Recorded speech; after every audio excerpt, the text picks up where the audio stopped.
And welcome back to another episode of Asian Not Asian Podcast, a podcast where two Asian guys not from Asia talk about American issues no American cares about. I'm your host, Fumi Abe. And I'm Mike Nguyen. Today is Saturday, April 17th, coming at you live from, once again, an undisclosed location. We cannot tell you where we're at for legal reasons. Before we start the show, please, if you're listening to us on your phones, please take a screenshot, post it on Instagram stories, tag us at Asian Not Asian Pod, tell your friends about us. That's how we get new fans. And also, if you're an iTunes listener or if you're listening to this on your Apple Podcast app, please leave a review. They've been slowing down. And we don't like that. Okay, we don't like that here. We want 1,000. We have like 780 reviews or something. We want to reach 1,000. Also, if you leave a review, even if you don't like us, give us a 5 stars. Yes. 5 stars rating, and then it fucks us up when you give us a low rating. We don't like that. Okay, Don't be mean. Don't do it. Give us a 5, and then you can trash talk us later because then we'll end up talking about that and then give us 5 stars.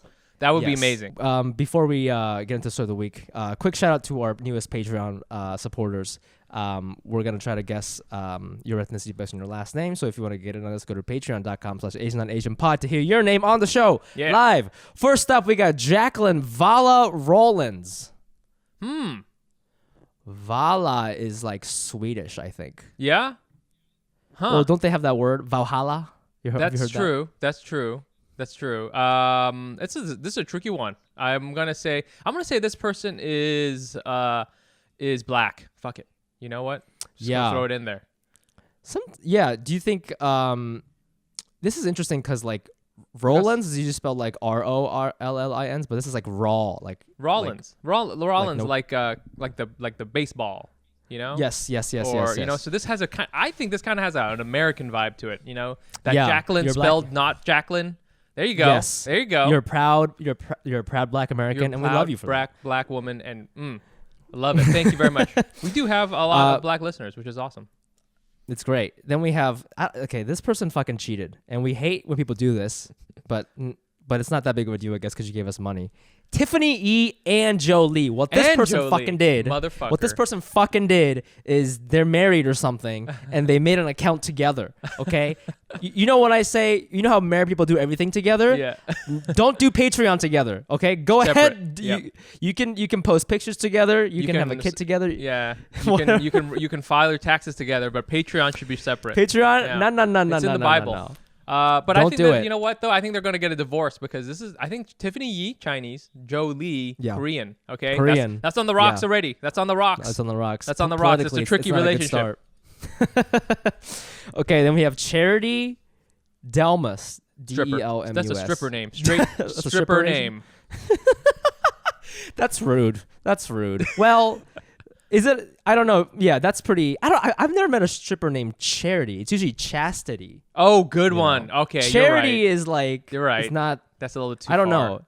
Yeah, Charity is more like a dog. I think this is a dog Asian. I was like, you're right. I went too far. Yeah, I was like, no, this is a dog. Clearly a dog. The dog somehow got onto Patreon and gave us some money. So woof woof to you, sir.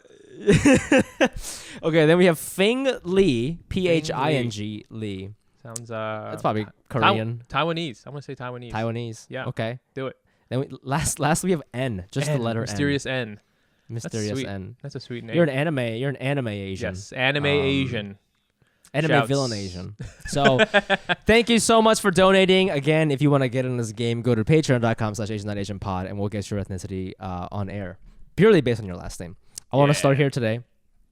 I want to update y'all on my new job. I told you, some of you guys know that I started writing for James Corden on CBS, and it's my first like real writing job, and every day it can be kind of stressful because it's like a lot of stuff, and it's my first comedy writing job.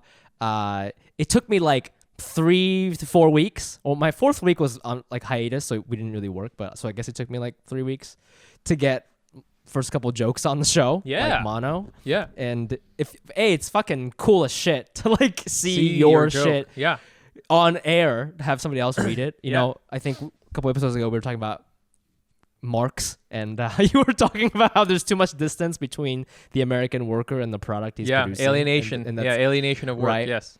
Well, this is nice because it's pretty direct. You put some shit on the Google Doc and he says it in real life. This is what Marx was talking about, you know? Yeah, and Marx was always talking about James Corden. He's talking about James Corden.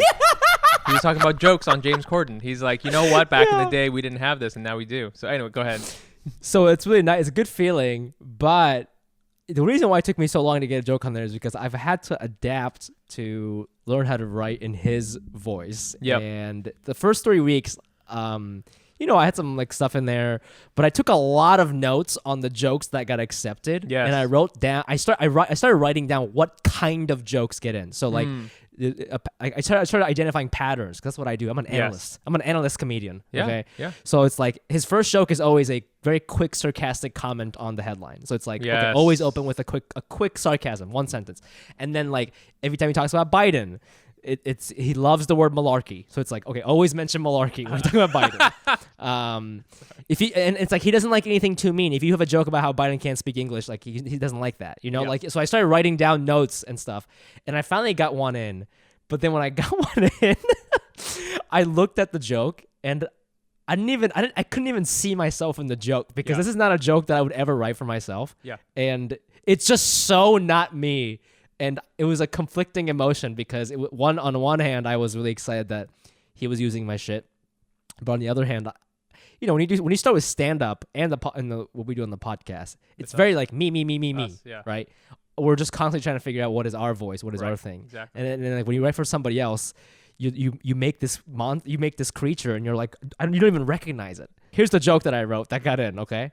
The premise was this wasn't the first joke that I got in, but this was the first joke that got like the most checks. Because we also get our jokes graded, which is a whole other thing. Yeah. It brings me back to the Kumon days. But the joke one of the jokes that got in that got a very high mark was the premise is the U.S. and other countries stopped giving out the Johnson & Johnson vaccine. Yep. Because there were signs that said it may cause blood clots in women or something like that, right? So people stopped giving it. And my joke was, "Damn it, Johnson & Johnson, you had one jab."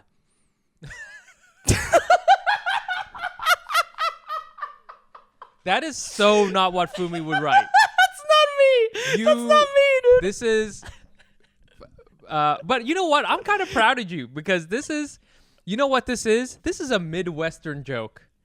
Yeah. I knew you had it in you the whole time. You had it in you, Fumi. Channel your inner cargo shorts dad.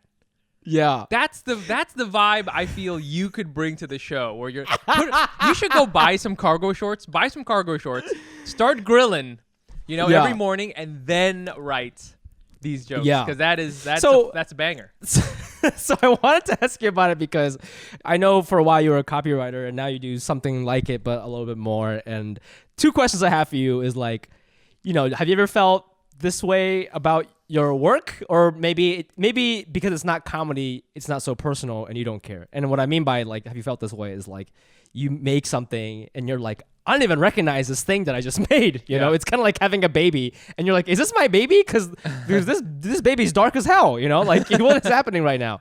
Yeah, I don't know. That your baby's white as hell. That jab joke was white as fuck. That was a white joke. That was a yeah. That's funny. I mean, I don't know. I think any time you're a writer professionally, you have to like distance yourself from the thing. I've told you before about like as any creative writer who's a creative writer who's like paid to do it for someone else, you're just an idea machine. You're just like just crank. And most of it is going to be automatically bad. And even when I'm sure even the people who are really good at this job who've been there a long time at your show, like most of their stuff doesn't work, or it's not going to get there, or it's really obvious.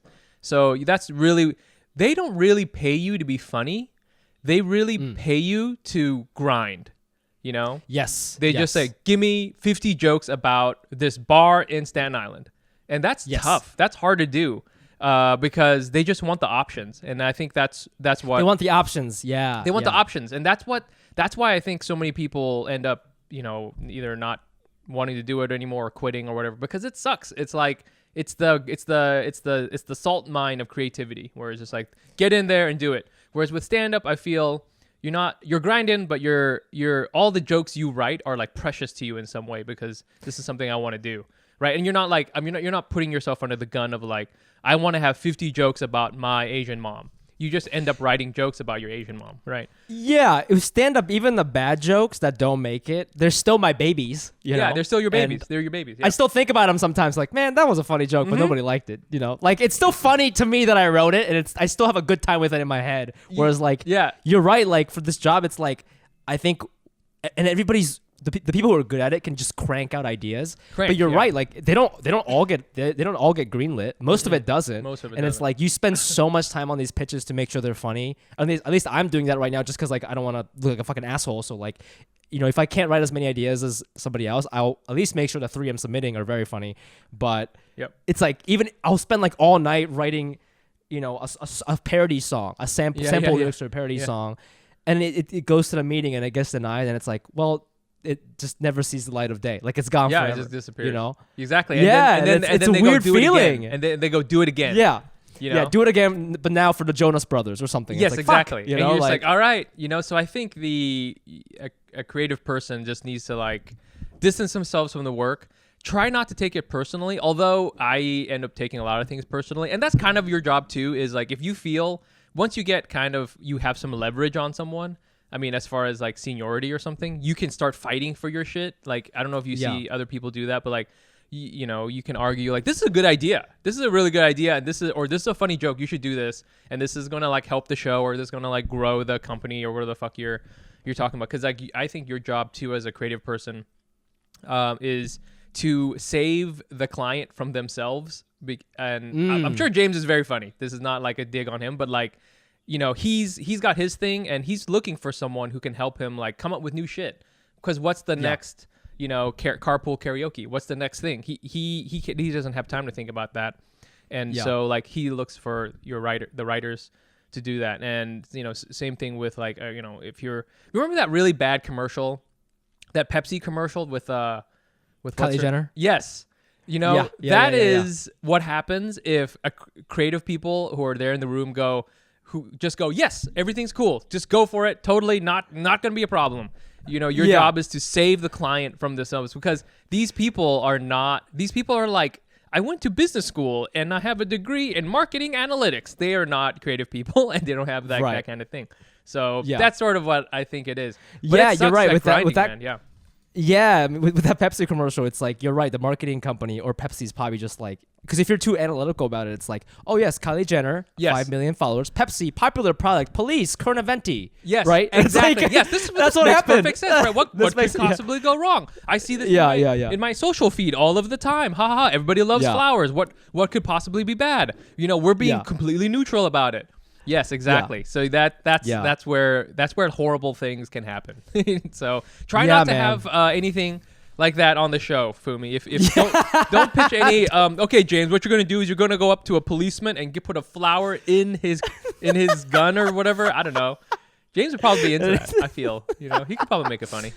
I know. Oh my god. But yeah, I feel your struggle, because with the grinding thing, it's like a lot, you know. And you're always just thinking about, you're always tapped into the internet, and it's interesting. It's definitely like a cool experience. I don't know if I'll be saying this 5 years from now, but like, yeah, it's like, you know, it's at the end of the day, like, I think a lot of stand-up comedians are like, yeah, I just want to write for a show or whatever, you know? Yeah. Those fucking people don't even realize that when you write for a show, I got there and I was like, oh, this is a job. You know? This is a job with real money and real stakes, right? It's the same job that you have and our listeners have. It's no different. Right. So I think a lot of comedians, Yes. It's just a little bit more risque, you know? Yeah. Which, I think and that could be fun, but you know. Yeah, I just think a lot of comedians don't realize that when they're, you know, on stage talking about their fucking hairy ass or whatever it is, you know, like they don't realize that there's like actual responsibility. That's why stand-up is so cool. It really is. It's you. You're the only one. I mean, of course you have to make the audience laugh, but even with stand-up, this is kind of like the last point I would want to make with stand-up. We were talking about, there's jokes that every joke we write is our baby, and there's some jokes that don't work on stage, but we still love them. There's a couple of jokes I have, which I'm like, if I do a show for myself in my mind, I'll tell the joke to myself. I'm like, yeah, that's a funny ass joke, you know? Okay, wait. Let's both tell each other a joke that you thought was really funny, but never worked. Oh, fuck. I have to think about it. This is a joke that I wrote probably 6 months into stand-up comedy that I still think about today, and I was reminded of it because last week we had Roy Wood Jr. on, and we were talking about Street Fighter. I had the premise. I don't remember the punchline, but the premise of the joke was that in Street Fighter, oh yes, when you play like the tournament mode, the seventh. So there's like 8 characters. Yes. The 7th person is always like who in the story is considered your rival. Yeah. Okay. Yeah. So if you play as Ryu, your Ken. If you play as Ken, your rival is Ryu. Oh, Ryu. Right? Yeah. Because they're like best friends and they like trained under the same master. Yes. Right. So it's like me and you. You know, it's like, oh, we have this project. You know, we came up together and now we're like friendly rivals, right? Yeah. But when you play as Ryu, Ken's not the rival. It's this other guy from Thailand. Oh, it's Sagat. Yeah. Yeah, and I was writing a joke about how like awkward that must have been, like for them, because imagine if you're somebody's rival but you're not their rival. You know? Ken is like, hey, I thought we were rivals. Hey, yeah, Ryu, what's going on? Right, I was like, God is like, he chose me. Yeah, I had an act out of like Ryu being like, hey, like how's it going? You look great. You've been working out, like, you know. It never worked, but I thought that was so funny. Okay. You know how there's so many jokes I've got about Street Fighter. We need to have a stand-up show where we just have Street Fighter jokes. Street Fighter jokes. Because I get it. I mean, that may be an audience of 5 or so, n equals 5 maybe, of us telling jokes to each other. I think that's funny. I can see it as a sketch. Let's write the pilot. Yeah. Let's do it. Let's write the pilot. Thing. Yeah. Yeah, that's a really good one. That's a good one. You got one before we move on? This is more like a joke that like half works. You know, this is like a joke that I enjoy, but it's half work. So it actually has to do with police brutality, which is probably why it only half Fun. works. So yeah, it's funny to me that policemen now wear cameras, but they can still get away with all sorts of brutality, right? Because now it almost seems like policemen are like magicians. You know how magicians always keep raising the stakes, like they keep like binding their hands or their feet and blindfold themselves, but they can still get away with it. That's what police are doing. Because now it's like, okay, ladies and gentlemen, for my next trick, I'm going to beat up this guy, right? But he's got a camera. She's got a camera. I'm wearing a camera, but I'm still going to get away with murder. You know, this is funny. This is really funny. It's funny. I think really maybe funny. People like get like weirded out. I mean, justifiably. It's just a topic. The topic is very touchy, but it's true. It's like we can't get them. Anyways, okay, that was the. Yeah. We should do like a segment where we tell like we tell an old joke that we love that never doesn't worked. work. That doesn't work at all. Yeah. I love that joke, man. But that's the problem. Sometimes comedians will joke. like it, and then you get confident and you'll go do it in front of a crowd. Exactly. And they're like, "What the fuck are you talking about?" You know what? You know where you lost me when you said tournament edition. I think that like confuses people. You go, wait, what? I've heard of Street Fighter, but I don't know tournament edition. Which one's that? I don't know what's that. Got to keep it simple. Yeah. You know, Mario Brothers, not Mario Brothers like whatever 3. Yeah. That's the best one. Anyways. Okay. That's true. Well, that got a little out of control. But listen, we're gonna move on to the show. Today we're gonna be talking about our bedroom politics. Asian, not Asian. Yeah, baby. Asian or not Asian. We want to bring this up because hey, everybody knows your boy's single. Okay, I've been out there. I actually haven't been doing a lot of dating, but you know, it's a little warmer, and I felt like I needed to do it. So I went on a date recently. It was like the first online date I ever been on. Mm-hmm. Somebody I met on Tinder or Hinge. Mm-hmm. And she was Asian. This was an Asian on Asian dating session. And I've never done that before, as you know, Mike. Yeah. And, really? You've never been on a date with an Asian girl? No. Whoa. Really? Oh my God. I mean, just by statistically, I thought you would. I flirted. Okay. I mean, obviously, like if I meet somebody at a bar or something, or at a party, flirted, I flirt. right? But DM like slides. a date, like hey, date, like would you like to out. go sometime? That kind of thing. Yes. I'm not gonna give away any information about this person. Sure. I don't think she's listening. Yeah. If she is, how you doing? But it was fun. It was fun. So many thoughts. I also, it was my first date with an Asian woman, but also like I don't really go on formal dates like that. Well, I was gonna say, like, is that like I have no idea, but it seems to me that people go on semi dates or quasi dates where like you meet up with coffee or you have a drink at a bar. I don't know if that's a date. I don't know. What did you do? Yeah, that's a date. That's a date. That's Okay, a date. I mean, okay. we like met up for drinks, but we I guess she doesn't really like alcohol, and I don't like alcohol either. So we ended up getting milkshakes. So that was kind of cute. Very Asian. Yeah. Okay. Yeah. Yeah. But I realized that I got lucky that this girl was like kind of funny and cool, because I realized like I don't even know how to be cool because I don't know. I saw a dead cat on the way to the bar, and I opened with that. Like she was like, "How you doing?" And I was like, "Oh, I saw a dead cat on the sidewalk." Wow. And then we just talked mad about dead rusty cat. social skills, just coming in there. And just like, hey, how's it going? I came already. You're like, what? What did you say? Yeah. You know what? Maybe it is because I'm in quarantine. Because she was like really cute, and she was looking she like dressed up and everything, and I was like, do you see that cute. dead cat? Let's talk about this dead cat. Whoa. Oh my god. And then literally like 5 minutes in, we ordered the milkshakes, and then I brought up my diarrhea, and she was like, you get diarrhea when you get Wow. I see in the notes in the show here, it says diarrhea issues. I thought maybe it was just diarrhea mouth. No, literal diarrhea in your pants. No, too. I was talking about because she asked why I got the vegan milkshake. Gina. And I was like, I get diarrhea really easily. This is like, I sort of got like 6 minutes into the date. This is like one of those one of those shows that like, you know, one of those rom-coms that Gina would watch that would be like, you know, from the girl's perspective, where she's like getting out in the town again, and she has to go through like 20 awkward, weird dates. This is one of them. This is one of them. I'm a montage. Yeah, I'm you're a montage one guy. of the montages of the guy like you just like, hey, there's a dead cat and I get diarrhea, and you're just like drinking. You know what I'm saying? And meanwhile, our protagonist is just like, oh my god, the men in this town are trash. Dude, it was wild, and it was so crazy. Is like we sat at a table where the line to the bar was, so everybody was like kind of listening in on our conversation. But it was like I don't think this strategy, if you could even call it that, would have worked with any other girl. But she was like kind of weird, so she like went along with it. Okay. Like she was like, "Oh yeah, you can just like poop here," and she like held out her hand like this, and I Whoa. was like, "Oh okay, cool. Like we can do this bit." A little Okay, odd. so we Okay, talked. that's perfect. I like that.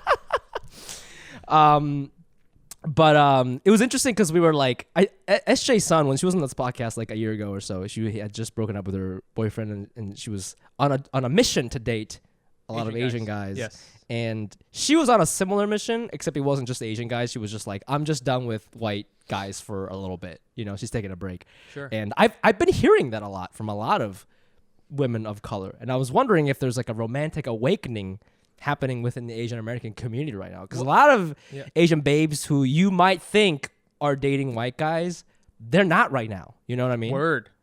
Yeah. Yeah. Wait, hold on here. Did you say that the girl that you were on a date with said that? She said that. She did say that. She was like, I'm going on a break from white guys. You know, I mean, I feel that so much of humanity. We talked about this in the other episode about you know, racism is a meme. You know, and people just like duplicate the same things over and over again. And ideas like get replicated. And one of the ideas could be that, hey, you know what, I'm going to go on a break from white guys for a second because of whatever reason, you know, and that could be a meme, like a dating meme that's out there now, where now, you know, like, I mean, we saw kind of a hot Asian guy meme for a little bit, right? Where everybody was like into hot Asian guys with abs. You know, that was like a thing, you know, and you know, now it's just kind of out there. And then this could be like, oh, I'm not dating white guys for a little while meme that's out there, because I think, you know, the conversation around it is different. I don't want to say it's better or worse or whatever, because I don't want to get into that. But it's now people, I think, they're going into their pantry and they're going, what do I really not need? Okay. Yes. I don't need paprika or whatever. I don't need Brendan the white guy. I don't need, you know what I'm saying? What do I? They're just recalibrating in their minds what it is. Maybe they'll eventually go bring Brendan back into the pantry. Right. But right now they're kind of like rethinking it a little bit. But anyways, I mean, it's yeah. I mean, it's like. And again, we always joke on here that I don't actually want to date an Asian girl. I just want to major in East Asian American studies. Yes, but yes. I wanted to kind of like talk about this like awakening that I'm going through. Yeah. And she was like, she kind of met me halfway. I realized not every, I mean, my criticism from my friends is that I talk about race way too much. And I think I realized that like, oh, not every Asian person is like thinking about this all the time. Like she was thinking about it a little bit, but it's not like, I brought notes. I was ready to talk pachinko. I was ready to talk sympathizer. Right. I was ready to talk Kathy Park Hong, but she was like, "Oh, I don't know any of those people. Like, I don't read any of that." Like, oh my God, you were trying to like bring all these books and shit in there. What a wild date this was. Okay, this guy, I meet him up, and then first thing, dead cat. Second thing, dead diarrhea. Cat. But then he wanted to talk about books, and he brought books with him, and was like Kathy Park Hong. And talking about the sympathizer and Viet Nguyen and crying at H Mart. That dude had books, and then he left for a while because I assume he had diarrhea. And what kind of date is this? Yo, your date is it was crazy. Yeah, we were having a good time. I don't think we're gonna meet up again because of the aforementioned things. I mean, like, I feel like, hey, man, we're definitely blue belts on the scale of learning about this sort of thing because we're reading these books. I'm reading this big ass book on Vietnamese history, which is fire, and we're like steeped in this. Also we're comedians, so we're in our heads already a lot. Yeah, we're like explicitly thinking about what the fuck is wrong with us. And I think right. For other people, hey, I mean, it's interesting that this girl who sounds very, smart and nice is now, she's going through her thing, but she's still like finding out what that means to her. Maybe she's not reading a book about it yet. Right. Yeah, she's kind of finding out what it means to her, which is like, that's okay too. I realize like not every Asian person has to be like a revolutionary, like the guests that we have on this show. Those are fun too, but like you can take it at kind of your own pace. But one thing we talked about is like, I find it interesting that like I have to announce that I'm trying to date Asian women, and she has to announce that she's taking a break from white guys, or like she's trying to date non-white guys. And I'm trying to write a bit about this, but I think one thing we talked about on a Clubhouse thing we did a couple weeks ago is that if you're an Asian person, like no matter who you date, everything is political, right? Maybe you're a Vietnamese guy dating a Korean woman. Yeah. It's political. Okay. Yeah. It's political. Your parents are not going to like that for whatever reason. Hey, maybe you're a Chinese person. Maybe you're a Chinese American dating a Chinese national, and your parents don't like that. Right. It's like, it doesn't matter. You're an Asian girl dating a white guy. People should. Right. It doesn't matter. And it's not just with Asians. Like a lot of black guys, if they consecutively date white women, black women will say shit. And I understand there's a history behind that. And I'm not saying it's not justified to kind of call that out. But I also want to defend those people because I do think white people are fucking everywhere. And if you don't try, I swear to God, white people are like, it's like the Fast and Furious movie franchise. You know what I'm saying? Where like, if you're not careful, you're going to see like 5. Like, oh, word. It's damn. Right. It's like, if you let your guard down, you already saw 5 and you're already on a date, like if I go to the park and I'm reading a book and I let my guard down, I look up, there's a fucking Michaela. Okay. And we're on a date. I didn't even know. I didn't know. That's how sneaky they are. I didn't know. Fucking Vin Diesel all of a sudden, I'm watching. Vin Diesel's there. Vin Diesel's there. And all of a sudden he's driving his Lamborghini through Abu Dhabi. And I don't know what's going on, but I'm enjoying it because they're everywhere. All right, anals, listen up. I know that none of you watch porn, but if you do, this is something you might want to pay attention to, okay? With everything going on in the world, governments have increased their surveillance. They're using your devices to track your location movements and, in many countries, your internet activity, all for watching porn. You don't want to be literally caught with your pants down. I can't believe they wrote that in here. And one of the best ways to keep your online browsing activities private is by using ExpressVPN. When you use ExpressVPN, your internet connection is rerouted through a secure, encrypted server so you can surf the web anonymously without anyone looking over your shoulder. Look, I know you probably think all you have to do is use incognito mode and no one can see that you've watched every last hentai video on Pornhub, but you're wrong. Even when you use incognito mode, your internet service provider, like Comcast or AT&T, can see every single website you visit. And if you live on campus or use a shared Wi-Fi, your network admin can too. To be honest, that's kind of scary. That's why I use ExpressVPN whenever I go online, and I recommend all of you do the same. If you want to watch porn in a safe environment. Without ExpressVPN, you're giving people a free license to peek over your shoulder and see all the freaky shit you're looking at. So protect your privacy today and get 3 months of ExpressVPN for free. Visit expressvpn.com/Asian. That's expressvpn.com/Asian for 3 months free with a 1-year package. Visit expressvpn.com/Asian to learn more.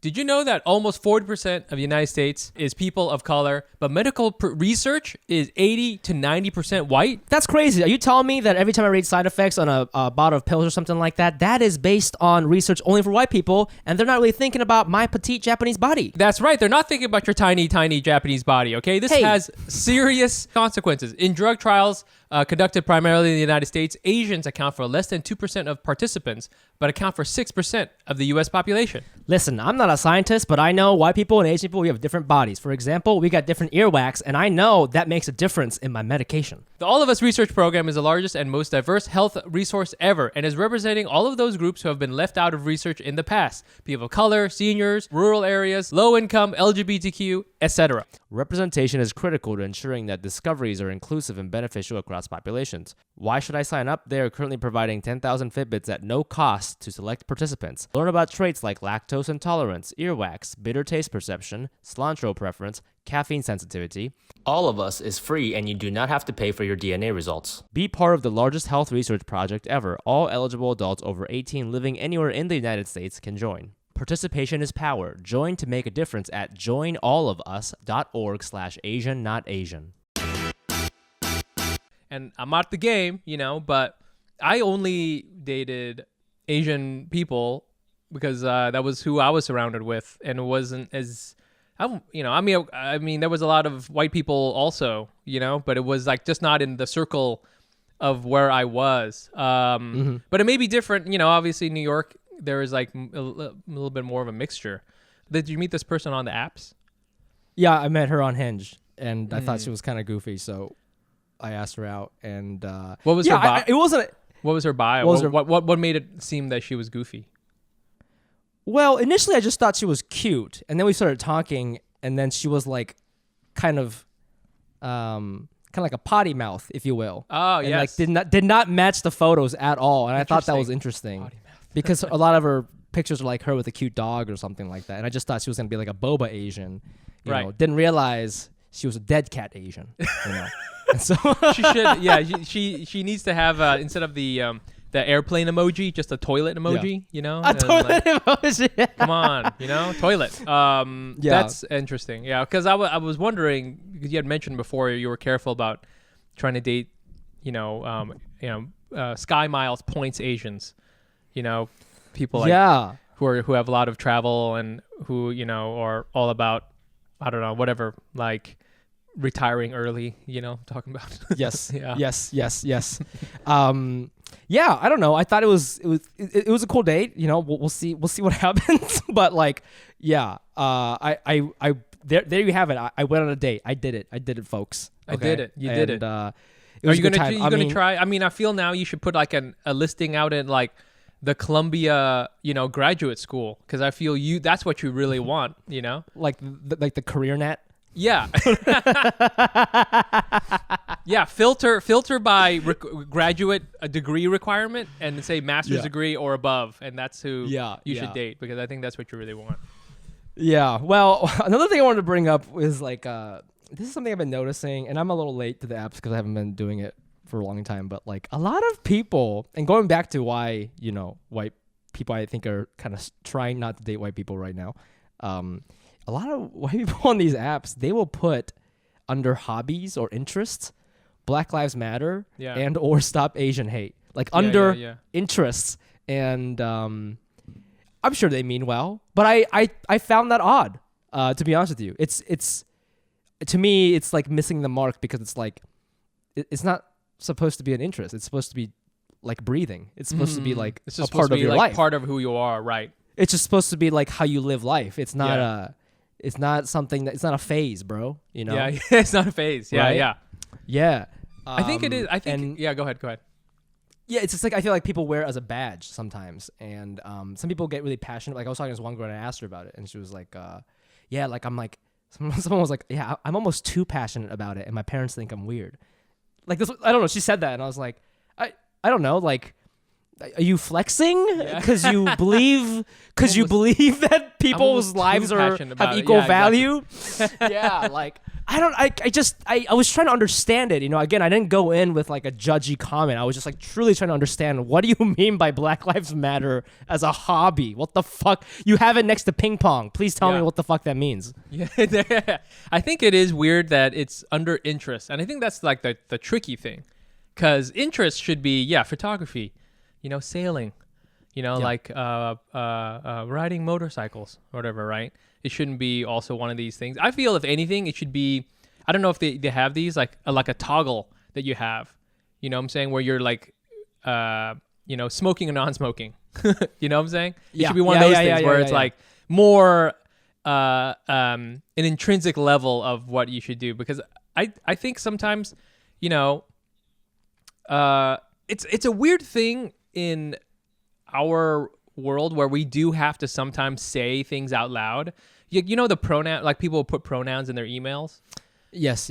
And I recently started doing that for my work emails, and somebody explained it to me, because I didn't know why people did it, and I'm all about trans rights, and I think that's super important. But somebody explained it to me that, if you put your pronouns into the email, then it normalizes talking about pronouns. And so then someone who may not have like a quote unquote normative pronouns, they're going to be more comfortable, and it's more normal for them to say, hey, my pronouns are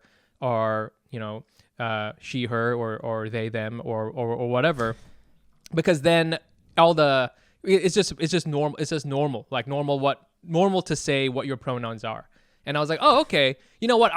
It made sense to me why it's important, because then it's like, hey, I'm doing someone a solid. Hey, you need me to do a solid? I got you. It's nothing for me. It's a love deed. It's a love deed. It's all I got to do is put the, he, him. Hey, who? It's obvious, because look at my swag. I got he, him. But you know what? I'm going to put he, him in my email so that it's more comfortable for someone else. That's tight. I'm down with that. So I think there is some value to having things like that. Stop Asian hate. It is, but it is strange because, if you feel like it should just be just a normal thing, but some people aren't down with it, which is weird. Well, I don't have that in my, I didn't select that under my interest, and I'm like, should I do that? Right. You know what I mean? Like, does it make me weird that I don't have Stop Asian Hate and Black Lives Matter? But that's a great point about the pronouns thing, because as a straight dude, I'm just like, why do I need to do it? But it's more like you're doing it for the world. It's not. Yeah, really you're doing it for. Yeah, exactly. Not for you. Also, I realize now it's kind of like the opposite effect of a Confederate flag. You know how like a lot of people make jokes about how a Confederate flag lets a black person know where not to go. Where it's like the he him exactly lets you know that you're cool. Like you're thinking about trans people. Yes, exactly. Like, and you hope that when you have a Black Lives Matter sign outside, that it's like it's cool. It's like a cool space. You're cool to come in here or whatever. Or even conversely, if you're not into that, then get out of here, because we don't want any racists around or whatever the fuck it is. But it does seem strange, because to your point, it should just be the default. Like everybody should be like. But there's a lot of dating. Honestly, there's a lot of dating. We've heard a lot from especially our gay Asian male friends where they say like no Asians or no whatever or things like that, and they just straight up put that into their bio. You're right. They straight up put that into their bio. So then maybe you do need to put Stop Asian Hate in there to counteract the people who are like no Asians. Which is insane. You're right. Which is crazy. They're both crazy. They both don't feel right, but they maybe don't feel right. It's the options that we have right now. This is the word we're dealing with. You guys, when I was a baby, my mom used to feed me, but also she used to wipe my butt.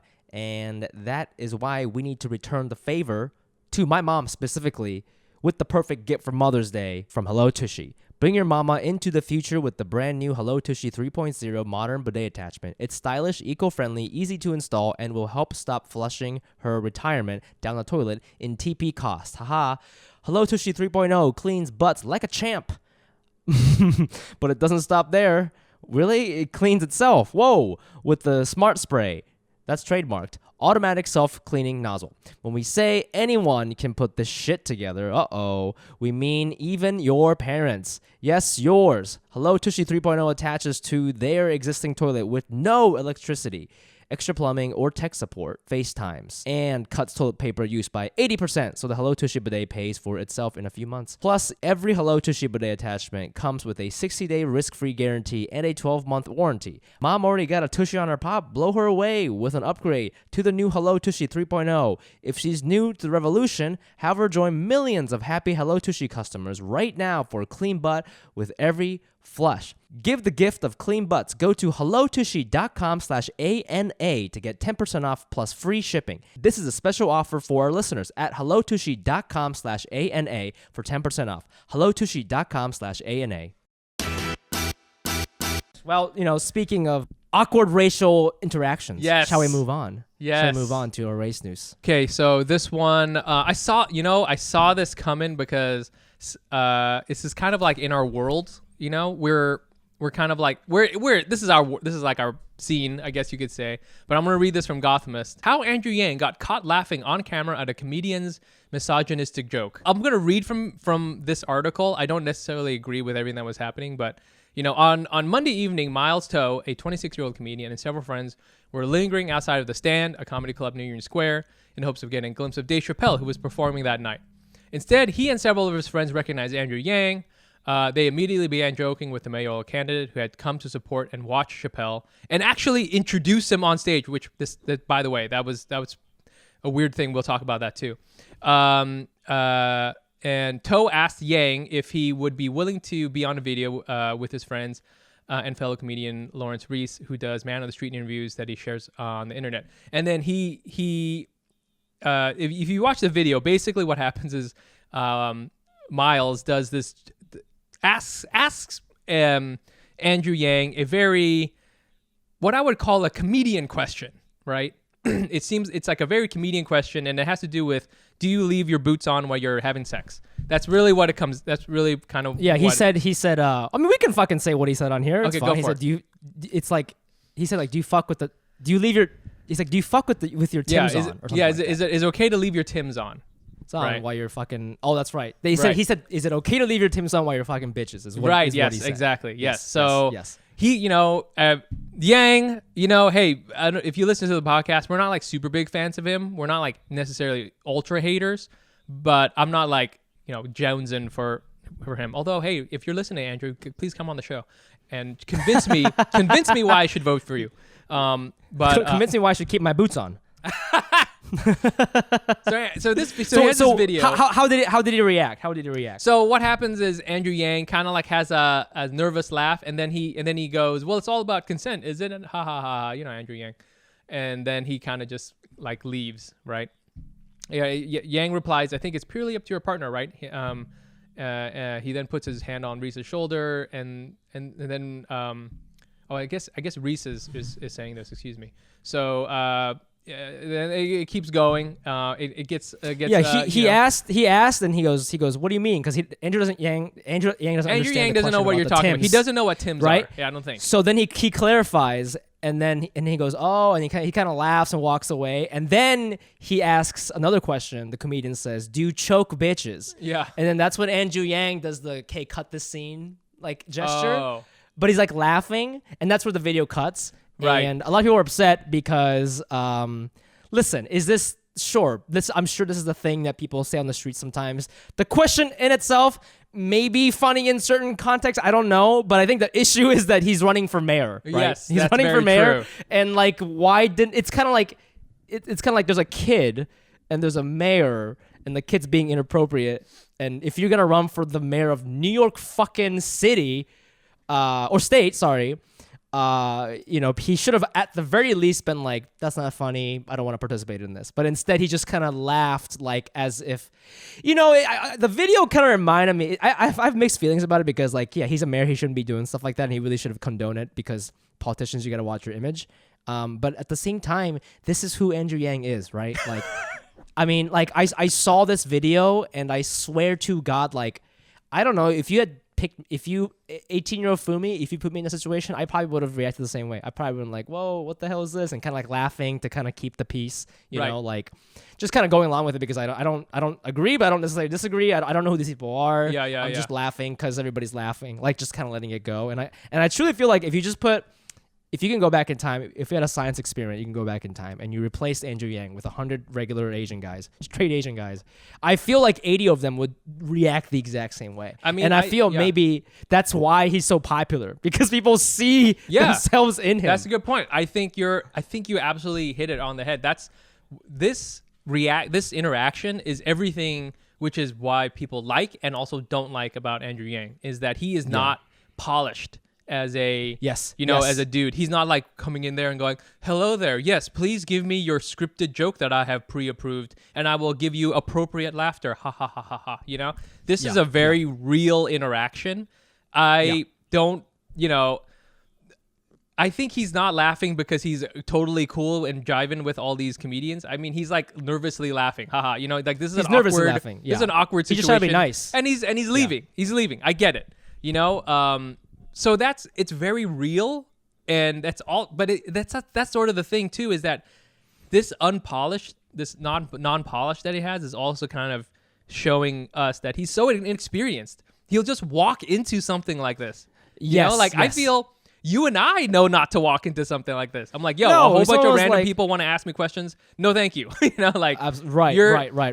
And I'm a little also, I'm not really that mad at the comedians who are doing this because this is really what they do. Comedians are here to ask you inappropriate questions. You go to a stand-up show, the first question, if you're in the front row, fairly good chance that the comedian is going to be like, hey, you fucking? Or whatever. Or he's going to ask you this question that, hey, is it cool to keep having sex with your Timbs on? That's like such a comedian thing because it's there. It's not a real question. It's really to get a reaction. Yes. He doesn't. It's not. Nobody's at home wondering. Doing equations. Should I keep my Timbs on during sex? This is like a weird open micer joke that you do in order to kind of get things going, right? In order to get people go, whoa, right? But Andrew Yang like totally walked into this ambush of like, and I'm just like, yo, you gotta be, what these guys need is a comedian bodyguard. Okay. You know how, there's regular bodyguards who are like pushing people out of the way, jumping in front of bullets. You need a comedian bodyguard like me or Fumi who's going to be in there and goes, no, get out of here with your open mic joke. Get out of here. We just put like we put those like Bose soundproof headphones on Andrew's ears. Yeah, exactly. Don't listen to anything they're saying. Don't listen to anything. Don't laugh at anything. Boom. And we're just like jumping in front of the punchline. Ha! Yeah. I mean, I know some of the criticism is the misogyny. He's like laughing at it. I totally agree. But I think, equally what's scary is like his inexperience that he would just do something like this. Just imagine if he had right into this. If he had the national spotlight, imagine how many more mistakes. I mean, is he just answering anybody's questions? Like, what if I just like, I mean, damn, I feel like he doesn't even know what DMs are, but if he did, like, I feel like he can get in way more trouble. He's just like out there answering people. I'm just realizing, what if he like, I mean, he's probably in control of his own DMs. And somebody might be sending him like a peach emoji and he's just liking it. That looks bad. That's gonna be like bad. A 13-year-old girl sending a peach emoji and he's like, looks good. Looks good. I love peaches. I love juicy peaches. Yum. He's gonna be like, I love juicy peaches. Would you like to meet up and talk about it? Because in his mind, he's innocent. I mean, I don't think he's down with this misogyny and for sure I get it. It's not that part's not funny, not great. But in Andrew's mind, he's just like, I'm just gonna, he wants to just be liked so much. That's really what this is, which is again what I think a lot of people find endearing. If you're listening and you're in New York, please vote for Andrew Yang. I didn't know that the elections were coming up. Oh, by the way, did you know he's in the lead by far? I read that among Democrats by like double. Yeah, I think the second runner-up is like 13 points. He's at 24 points or something like that. Yeah, he's like crushing it. But I think Damn. honestly, again, if you like Andrew Yang, you're gonna see this and like him even more. You know? That's what's a little scary is like I know we have some Andrew Yang fans. Don't get mad, okay? Don't get mad. I haven't done the research. I'm not saying we hate Andrew Yang. Well, I'm just saying this is what I think. I do believe there are Trumpy elements to him. Does that make sense? Yes. In that he does stuff like this. He does stuff like this, and it's good for him. Whereas other politicians, like this would destroy Nancy Pelosi, right? This would destroy. Yeah, I see what you're saying. Any other politician just doing their job the right way. This would be a very bad interaction. But for him, it's sort of like it's Trumpy in the way that it benefits him a little bit. You know, not as much as Trump because that guy was wild, but like.